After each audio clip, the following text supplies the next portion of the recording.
We're primarily doing the Lindy hop. It's a form of swing dancing, the original form of swing dancing, partner style. It's derived from the Charleston, and I've had some demonstrators here. So,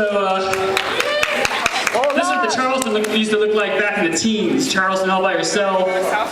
There you go, 20s Charleston, there you go. Push him out of the way. So 20s Charleston. There she goes.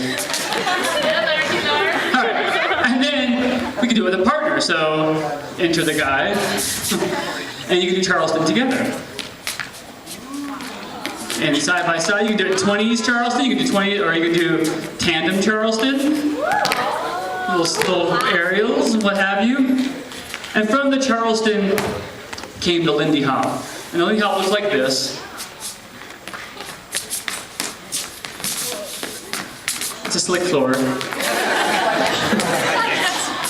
So the Lindy hop was invented in the Savoy Ballroom in Harlem, New York, and it gets its name after Charles Lindbergh. After Lindbergh hopped the Atlantic in 1924, the headlines read in the newspaper the next day, "Lindy hops the Atlantic." And the dance that everyone was doing at the time finally got a name. They kind of stuck the name with the dance, so Lindy hop.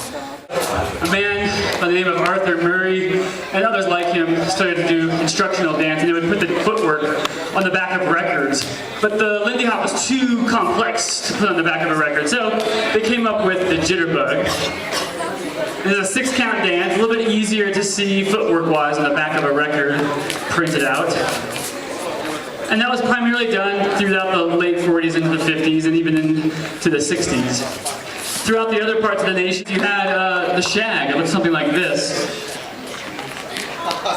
You kind of imagine, like, so they're shagging right now.